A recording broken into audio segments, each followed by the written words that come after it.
The broadcast is now starting. All attendees are in listen-only mode.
Okay, we'll go ahead and get started. Welcome to the 2025 Title 24 Triennial Code Cycle Update for Part 1 and Part 2, Volume 1, brought to you by the Department of Healthcare Access and Information, otherwise known as HCI.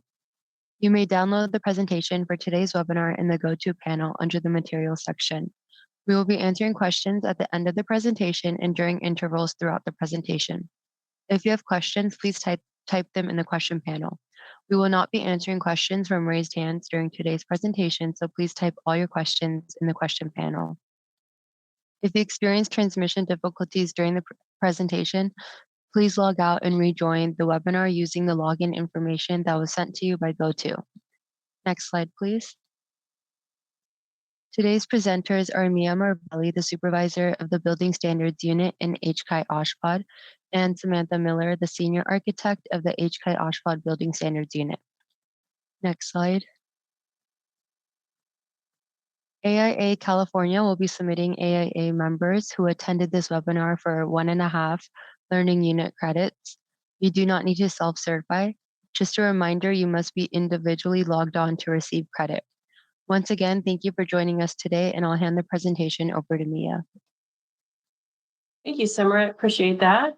Good afternoon. I'm Mia Marvelli, supervisor of the Building Standards Unit. We're going to go through parts 1 and part 2, volume 1. I'll start with part 1, the California Administrative Code. These are the 2025 code changes that go into effect January 1. And actually, I'll point out something here in a minute about a different effective date for the admin code. There were some significant changes in Chapter 6 for the seismic evaluation procedures for hospital buildings. I'm not going to go through those, but I want to bring your attention to some webinars that our seismic compliance unit provided earlier this spring to assist design professionals and hospital owners and operators. The information for the webinars can be found on the link provided in the PowerPoint. They had about 4 webinars earlier this spring, and it helped with the process for submitting the seismic compliance projects, but then it also helped with a new law that went into effect earlier this year as well for rural and small hospitals. So just a reminder that the California Administrative Code has a different effective date than the rest of the parts of Title 24. There's a provision in law that allows administrative regulations to become effective 30 days after filing with Secretary of State. And really all that means is 30 days after the commission approved it, and then they filed it with Secretary of State. And so the effective date for the admin code was March 29th, 2025. And then we have a link here for the final express terms that are available. But by now, you should all have your published new California Administrative Code. Back in February, the Seismic Compliance Unit provided a webinar talking about small and rural hospital relief program. The bullet points here describe what the webinar was about. The video is available online. And then they had another webinar that went further into detail about the eligibility criteria for small rural critical access district and distressed hospital loan program for Assembly Bill 869 that allows for, I don't want to use the word extension, but for a delay in the deadline of up to 3 years. But there's criteria that these hospitals must comply with and request of HCI before getting that delay. And that information is provided in the webinar. So I'm going to cover the administrative code changes that are in Chapter 7, and these are more of the building department type code changes, definitions, submitting plans, the process involved in your plan review. We updated a couple of definitions, just clarifying that a building does not have to be adjacent to another building to be a freestanding, and that the separation requirements apply to all adjacent buildings and not limited to hospital buildings. Just an update to the correct name of the California Building Standards Code. And then you may recall that legislation a couple years ago changed the name of OSHPOD to HCI. It became a department. And then our office became the Office of Statewide Hospital Planning and Development. And that's just an editorial change to the code. And that was done kind of throughout the code over the last couple code cycles where we catch the sections that need it. Section 7-113, this is, A is rewritten just to itemize the documents that are required for submission. Really, the intent hasn't changed. It's just cleaning it up, making it more user-friendly to read. There's a pretty good change here in the preparation of documents. We coordinated this with the Board of Professional Engineers, Land Surveyors, and Geologists. We received a petition a year or so ago requesting why can't fire protection engineers submit plans that are within their responsible charge. And so we worked with the Board of Professional Engineers and we developed this code change that now permits fire protection engineers to submit projects that are within their responsible charge. And then we also had some comments and feedback that we needed to add professional engineer within the title of engineer to help clarify it.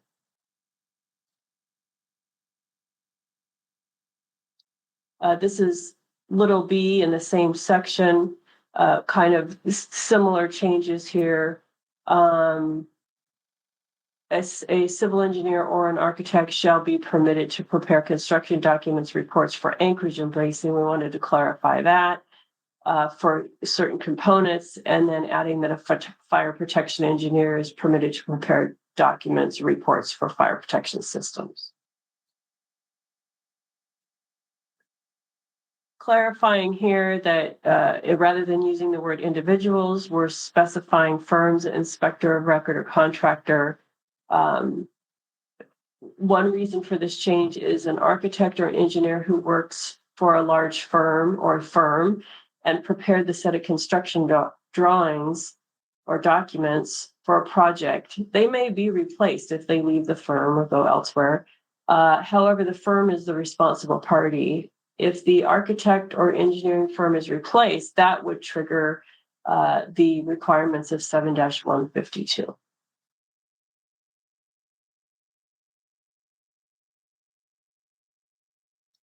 Changes to approved work. So changes that do not materially alter the work.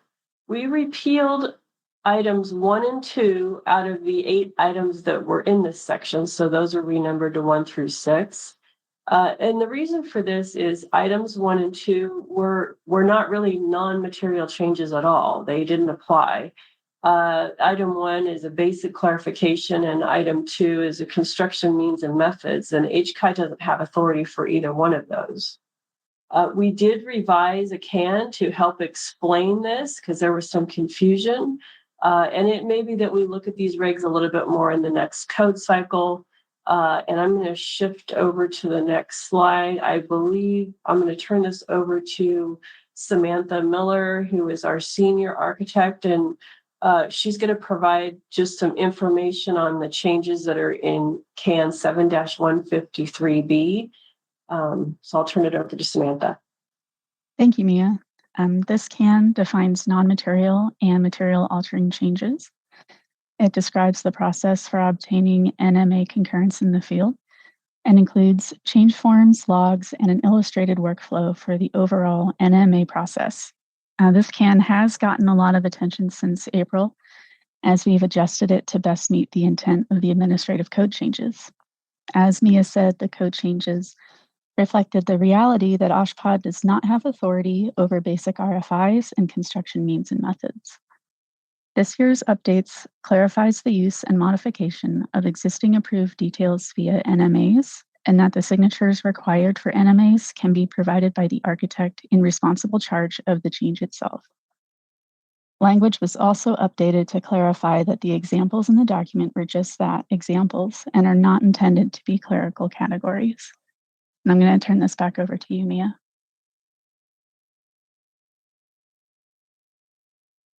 Okay. All right. Next, pretty simple change here, but it really is going to help out our office quite a bit.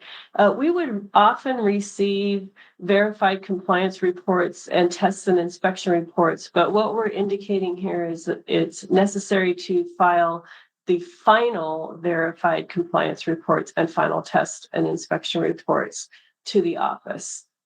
This is necessary. On occasion, what would happen is we would get them filed, but the reports were not final or verified and did not pass. So, okay, we are now going to shift to part 2, volume 1, which is the bulk of the code changes. I do see one question about the fire protection engineer, and I think what I'm going to do on that question is respond to that maybe after the presentation. I don't know if we mentioned this earlier. We're going to try to get through as many questions as we can. But what will happen is we're going to download these questions and then do some responses and post them online. It'll give us some time, maybe a week or 2, to get back to you on that.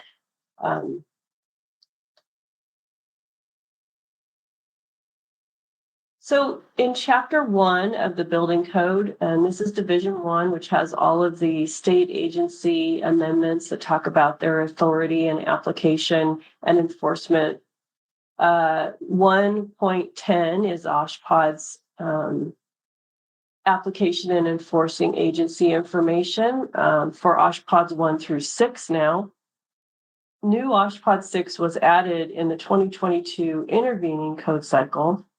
And then we realized that these chemical dependency recovery hospitals are not always within an acute care hospital or an acute psych facility, and they are enforced by the local building department. These facilities are currently in existence and built throughout California and are not under HCI's jurisdiction. This section was added to the building code in the intervening code cycle in response to Assembly Bill 2096. The statute permits chemical dependency recovery hospitals to be provided in a freestanding facility within a hospital building that only provides chemical dependency recovery services. And so what this is doing is essentially saying these are within the local building department.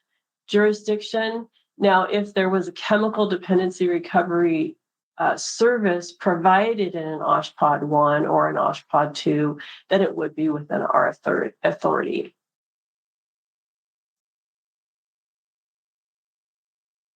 We're amending the model code section for temporary structures to state that OSHPOD only allows one extension when cause is demonstrated. This is for temporary structures only.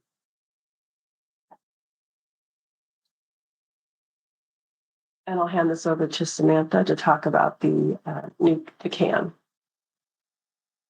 Thank you. So this CAN is meant to provide clarification of OSHPOD's requirements for these types of facilities.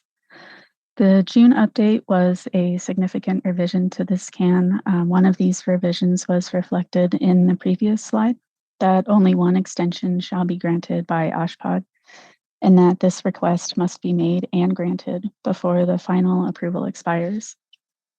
Other revisions in the document include allowing all disciplines and contractors to prepare the OSHPOD submittal for temporary and interim structures per the requirements in the Administrative Code 7-115.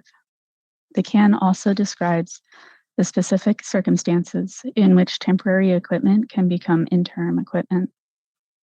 This is permitted if the equipment meets the requirements for interim use, if its duration on site is linked to a construction project, and the construction documents are revised to indicate the change via an ACD. Lastly, a new section was added addressing the use of tents for patient care. Part of that is on this slide now, but it also provides an overview of the 3 jurisdictional approvals that are required for tents. These are the local building and fire departments who will review placement, anchorage, fire access, and conduct safety inspections. CDPH, who will approve the limited set of patient care processes allowed to occur in the tents. And OSHPOD, who will review the project for potential impacts to permanent structures in OSHPOD's jurisdiction created by a tent's placement and its utility use. Thank you, Mia. Mm-hmm.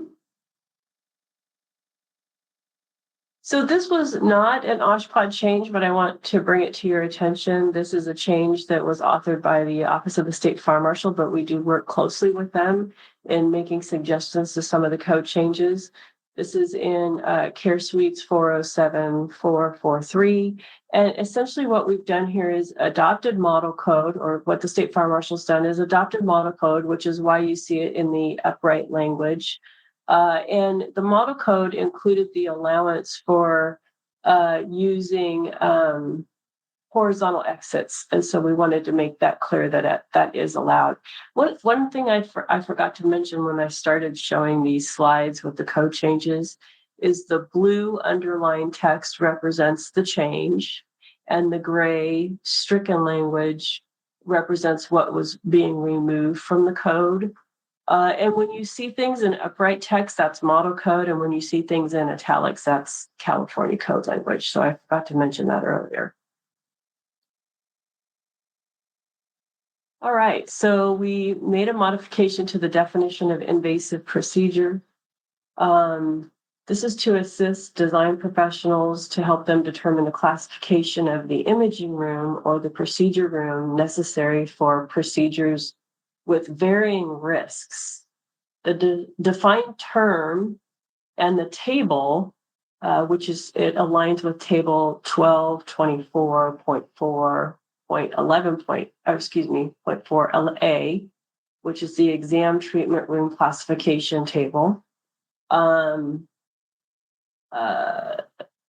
This also aligns with the glossary information that's used in the FGI, the Facility Guidelines Institute for Hospitals Guidelines.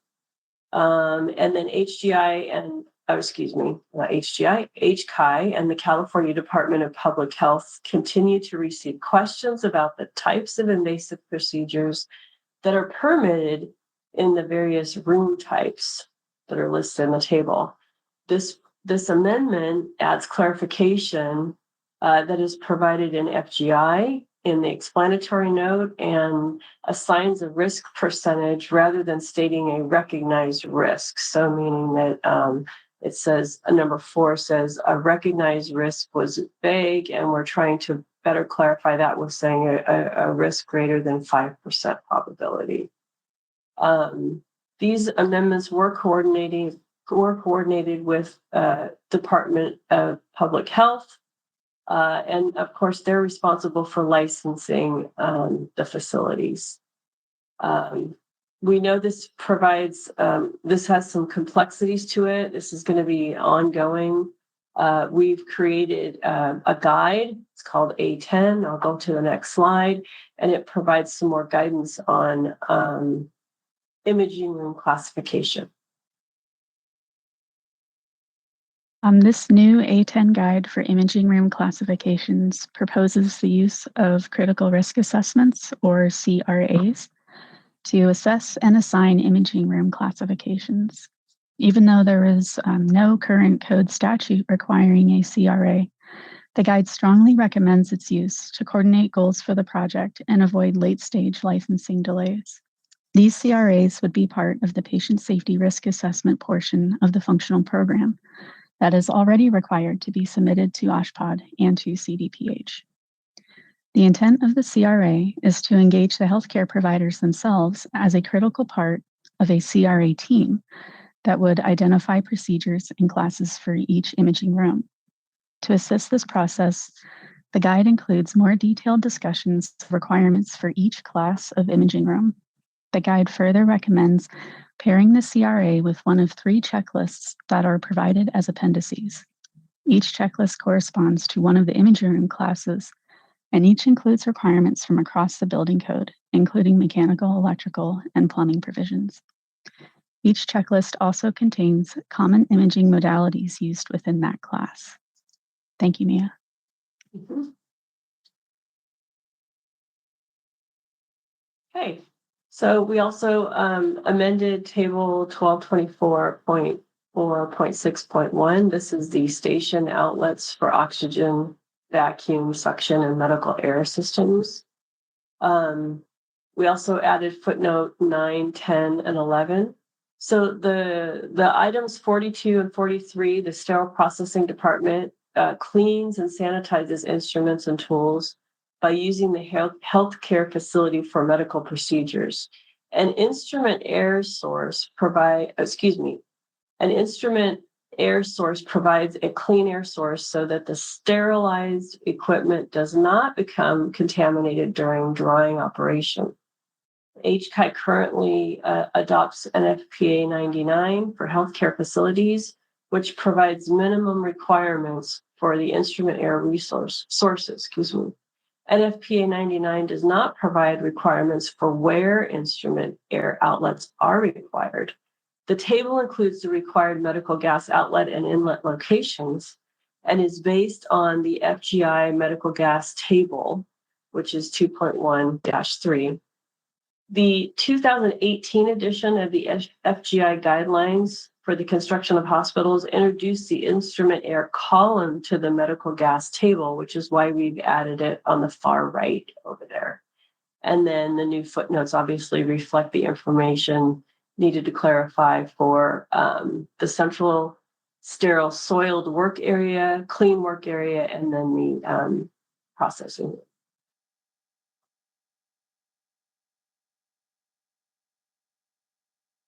It's a pretty simple fix. I couldn't show this in blue. I apologize. There was confusion that emergency room treatment and comma triage rooms were all one, and we were putting the and in here to clarify those are 3 separate area designations. So we've also created an advisory guide for nurse calls. So I'll turn this over to Samantha. This is the first design advisory guide issued for nurse call systems, and it uses PIN 60 as the basis for its requirements. The guide includes clarifications regarding the required placement of nurse call components per the California Electrical Code, testing procedures, sequencing for utilizing temporary nurse call systems while completing repairs and new installations, and the parameters that define repair or maintenance projects. These parameters can depend on the type of maintenance being done and its connection to the fire alarm system. The guide includes a checklist that may be used for testing and inspection of nurse call systems prior to being placed in service. Please note that PIN 60 has since been rescinded. Thank you, Mia. Sure. Okay, you'll see this section pop up a few times. We amended this section to make patient storage requirements clear and consistent with the other sections that are in the other service areas like skilled nursing facilities, site facilities, and chemical dependent recovery system services. They were all slightly different. Site facilities are slightly different for a very specific reason. But we realized that all of these sections were worded a lot differently, but the key element to each is that each patient shall have their own storage for their personal belongings. Where we ran into some questions with design professionals and plan review is this grayed out part that says suitable for hanging full length garments was vague, and what were the requirements for that? And then when we began to research FGI and Title 22, we realized there really wasn't a requirement for hanging full-length garments or garments in general. It's just that the patient storage space is required. So we're repealing that requirement and just simply stating that each patient room shall include a separate wardrobe, locker, or closet for storing clothing and personal effects for each patient.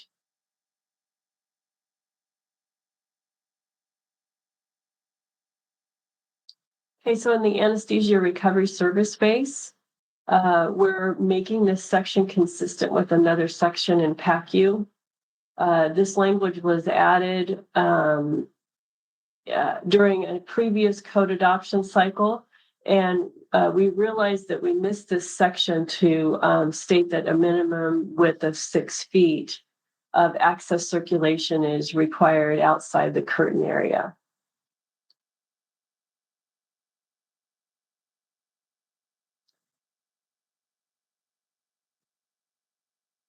So this section, when we get into the pharmaceutical service space, we ended up going through and doing quite a bit of cleanup. But what we realized here is we needed a new section to define a hazardous drug storage room. And the United States Pharmacopoeia, which, USP,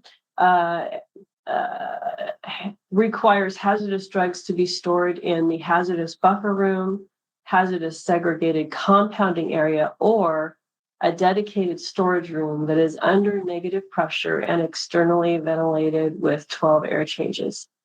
The hazardous drug storage room has been defined in the California Mechanical Code in Table 4A since the 2019 supplement. But we were silent here in the building code section 1224.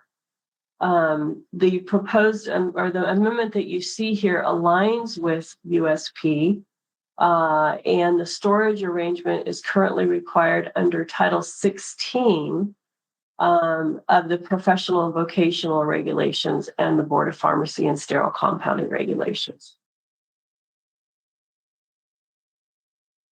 This is just a little cleanup language where we're adding shall be located in or adjacent to.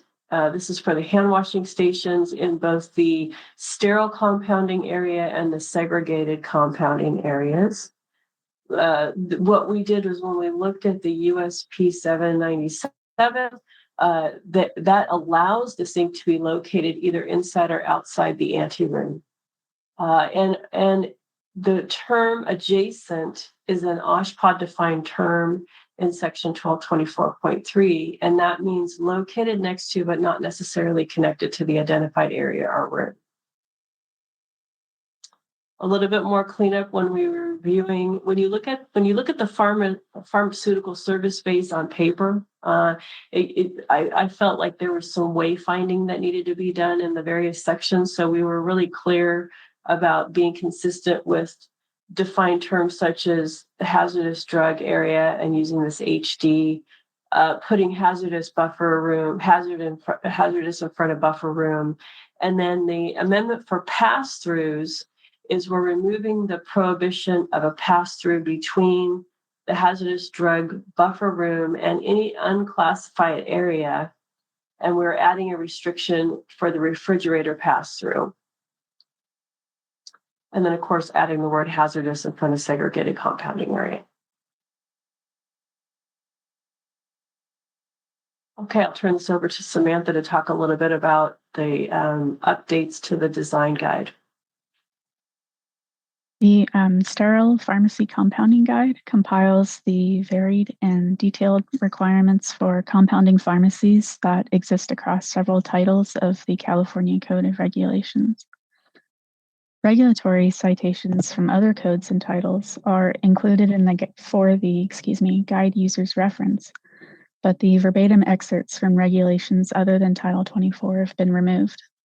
A recent revision reorganized and clarified architectural and mechanical requirements, with a new portion of the guide specifically addressing sterile compounding areas. Mechanical code requirements have been added and or updated within the checklists and the graphics in the appendices of the guide. Thank you, Mia. Sure.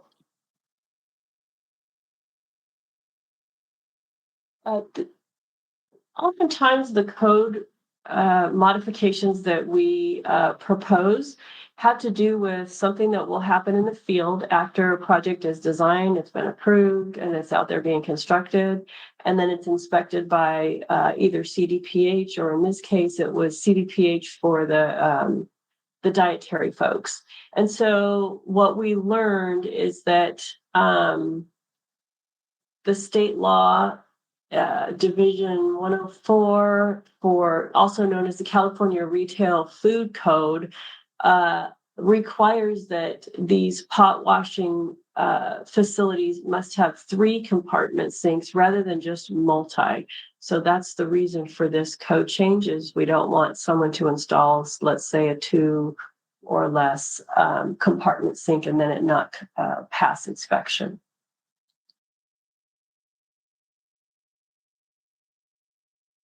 We're replacing the term immediately adjacent with immediately accessible in a couple of these areas. Just a reminder, HCI has a location terminology, which I'll show you in a minute, in section 1224.3, and it includes adjacent, directly accessible, immediately accessible, in, and readily accessible. This is a correct term used. This is the correct term that's needed for these 2 sections. We'll just pop over to that. So this is just a definition reminder for folks. And the blue here is not a new change. This was already in the code, but it just is clarifying immediately accessible for you. So this amendment clarifies that the pediatric patient area and the adolescent patient area are separate from each other, and they're also separate from the adult nursing unit. The proposed amendment further clarifies that the common areas may be shared and used by pediatric and adolescent patients at different times. This amendment aligns with Title 22, which is again part of CDPH's licensing requirements. There's a related section to this in the psych facilities in 1228.30. So we're still in 1224, but we're talking about the psych nursing area.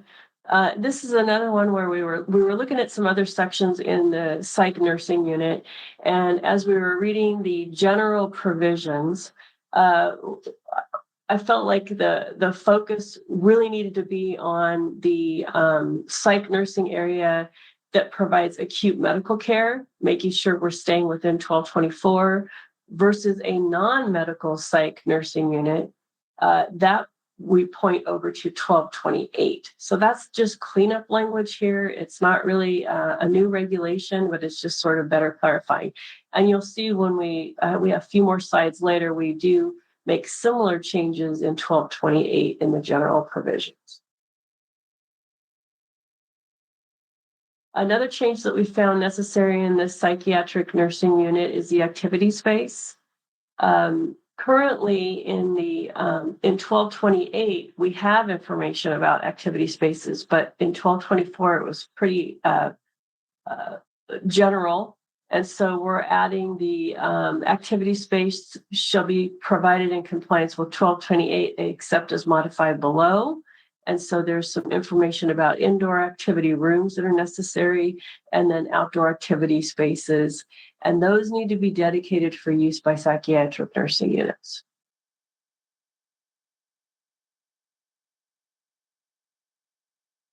So now we're in the point 33, the emergency service areas. And we already had a section for behavioral health observation area. What we're cleaning up here is that the oftentimes in these areas, beds and gurneys are not necessarily used for the care of patients. Recliners are used, so we added the word recliner and to provide flexibility for how they can be laid out. And then we just cleaned up the clearances that are necessary around those recliners. And again, that is based on information in FGI and other standards we take a look at.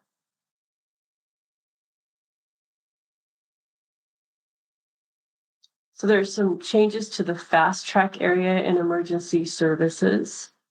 And as we were reading these different subsections, it got a little confusing as to the difference between a fast track room, which would be a walled space, or a fast track area, which could be more of an open bay layout. So we tried to clean up that language here, and it just says, the room shall have a minimum of 100 square feet, but in an open bay fast track area, each station shall have a minimum of 80 square feet. And then we get into each patient care station shall include the documentation area, and then each fast track room shall include a hand washing station, but in a fast track open bay area, which would be multiple open areas, only one hand washing station is necessary for every 4 beds. I'm just trying to break that out so it's very clear.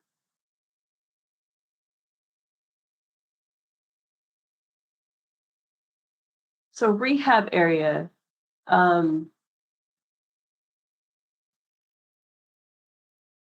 just looking at my notes here, refreshing my memory.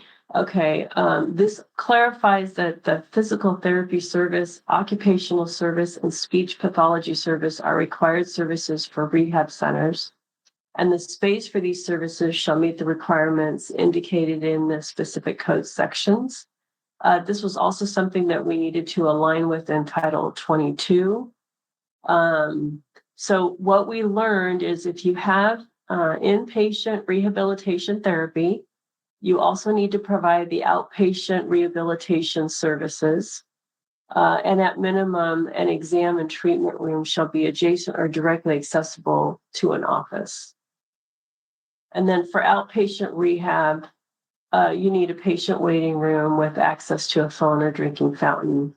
And of course, the restroom facilities shall be adjacent to the rehab outpatient.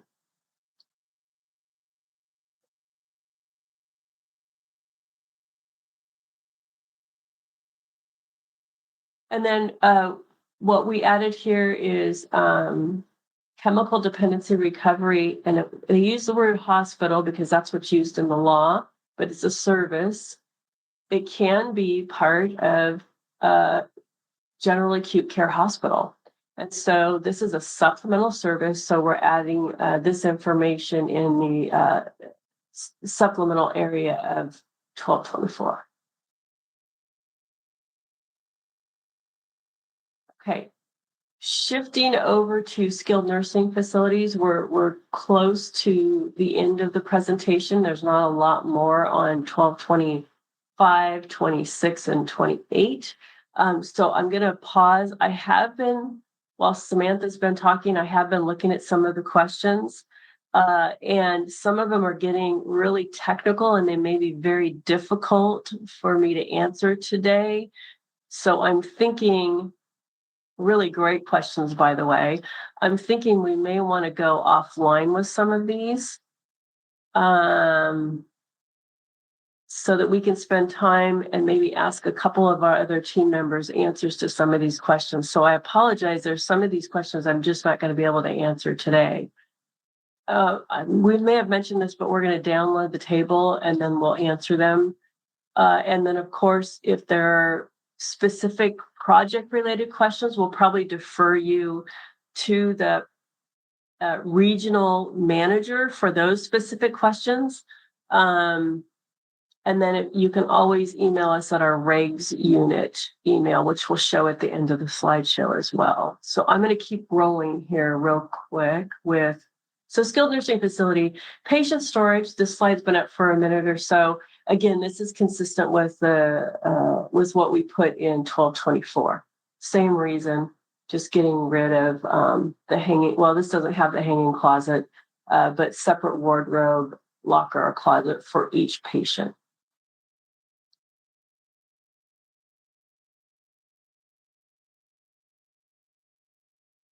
So this has also come up during licensing. And we put this provision in here to align with Title 22. So special treatment program, STPs, we found out that the facility needs to have a minimum of 30 beds to meet the requirements of Title 22. That said, after we, just so you all know, it right now the sentence says the skilled nursing facility shall have a minimum of 30 beds, but we think looking back at the law, it really should say the special treatment program shall have a minimum of 30 beds. And so we're going to probably make that change in a future code cycle, but the concept is the same. So here's a little cleanup language. In prior code cycles, we've changed medicine to medication. So this is just some cleanup in this general provisions for clinics. Surgical clinics. We had a question that can procedure rooms be, are procedure rooms allowed in a surgical clinic? And yes, they are. The code was silent on that. So we're just simply stating that they are optional. And when provided, they need to comply with the appropriate section 1224.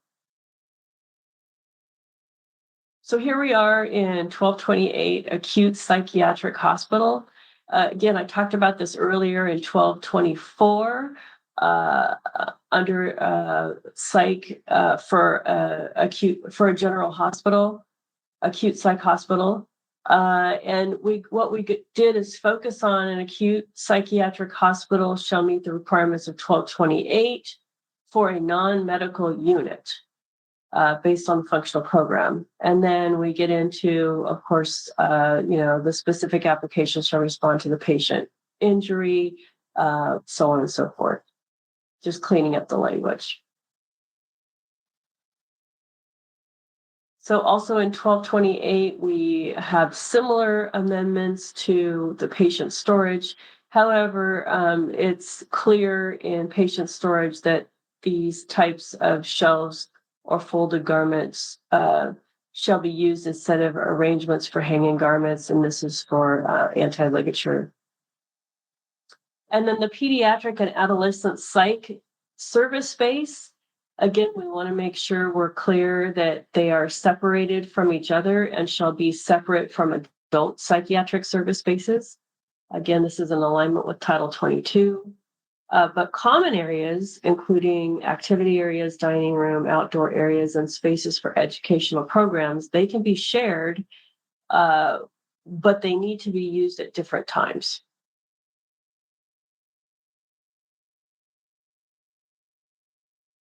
And then just simply adding that a supplemental service in a site could be chemical dependency recovery. All right, I'll turn it back to Samantha. So, this is Design Advisory Guide A4, Acute Psychiatric Hospitals, excuse me. This discusses requirements for acute psychiatric hospitals, psychiatric nursing units within general acute care hospitals, and special treatment programs with skilled nursing facilities. This guide discusses each kind of facility and the differences between them, and includes a flowchart to help the user identify and use the correct set of codes per facility type.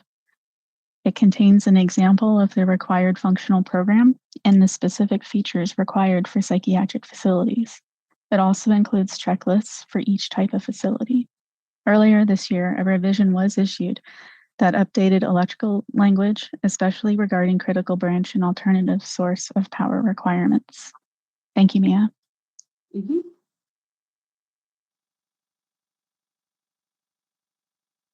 So then, as we mentioned before, new section 1229 was added to the code a couple code cycles ago. Again, we're editing patient storage room, and then cleaning up some language that is in 1229.31 for other chemical dependency services.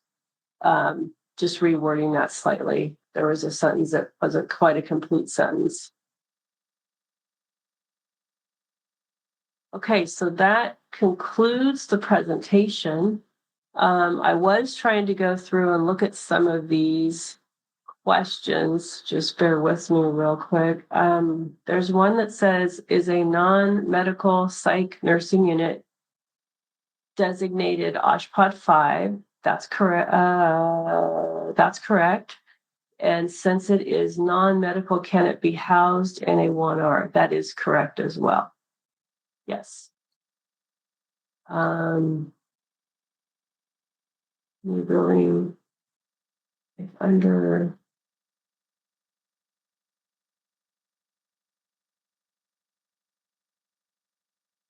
will patient activity spaces be shared resources or dedicated to each nursing space? I'd have to look at that. Yeah. For new construction projects, adopting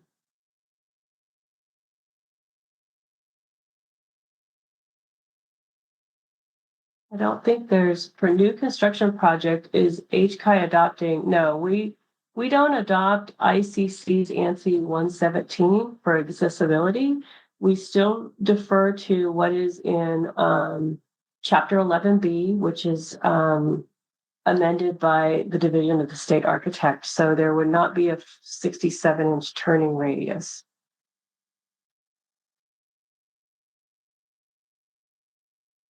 Under renovation activities, yeah, some of these are really specific, so I don't want to.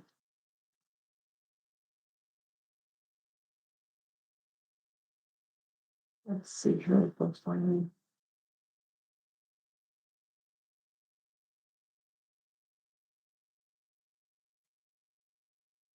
Okay, I think we're going to download these and have to answer them because they're getting into the weeds on some of the admin code changes.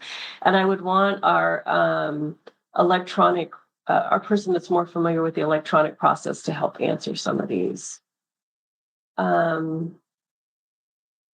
think at this point, unless anyone else has anything to chime in on, Samantha, I don't know if you saw anything that you can answer. Does a checklist per design advisory guide will be required for projects submitted prior to January 1st?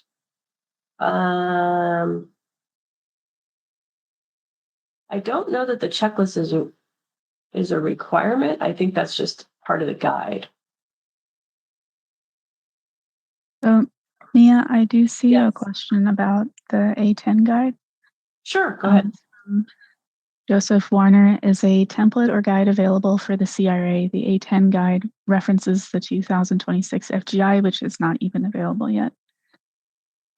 So we did reach out to FGI to see if they would allow us to use their template for the CRA, and we were politely declined. And so, given that the breadth of procedures that can and imaging that can be done in imaging rooms, and the number of different health systems in the state, currently we just determined that it would be very difficult for OSHPD to maintain a template or a specific guide for a CRA. And so we are asking project teams to look towards the 2026 FGI so that they can use their template.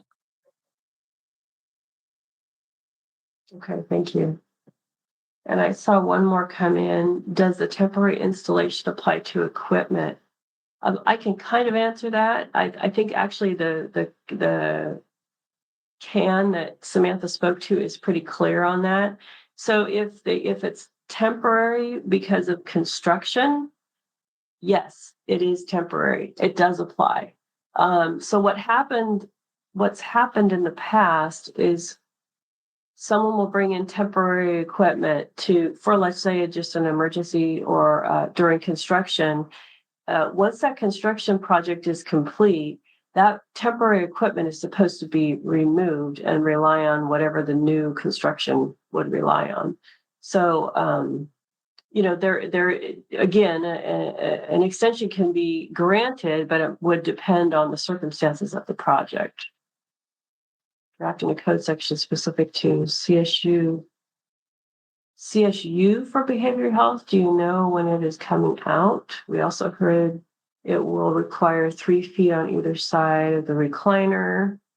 Yeah, so that's a future code cycle. So I'm not going to speak to a draft provision that's out there right now. But yes, we are working on. It's not CSU, but it is for outpatient behavioral health. We are working on a code change for that. It was presented at our September 10th HBSB Codes and Processes Committee. That is also on our website. You can download the PowerPoint that was viewed and all the proposed code sections.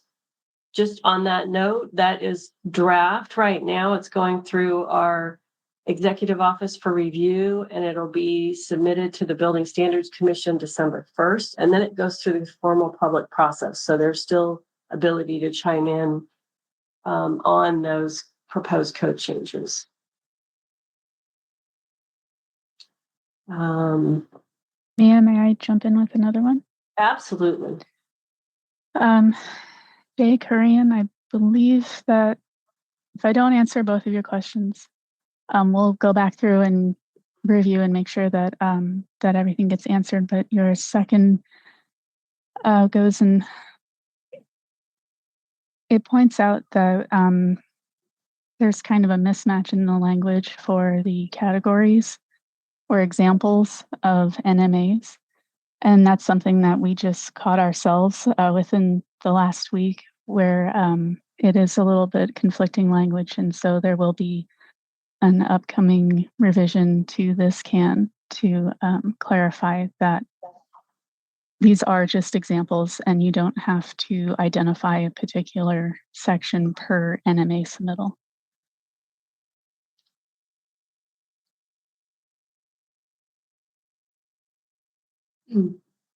Well, that looks like all of the, I know we didn't answer all the questions, but that looks like one of the last questions that was added. So unless you see anything else, Samantha, I think that we're kind of at the end of the presentation. We're ending a little bit early today, but it's okay. We got through it. And should I turn this over to Simrit? Do you have something at the end of the presentation to add for us? Yeah. Thank you, Mia. This brings us to the end of our presentation. We hope you found this webinar to be helpful. Please remember, if you didn't download the PDF presentation, you may do so now by going to the materials section of the go-to panel. Alternatively, the slide handout will be available on the HCI website in approximately 1 week. Also, today's session has been recorded and will be made available on the HCI website in approximately 2 weeks' time, along with the Q&A. If you have any questions about this presentation, please email the regs unit at hchi.ca.gov, which is also shown on the screen right now. And it's been a pleasure being with all of you today, and thank you for your time. Have a great day.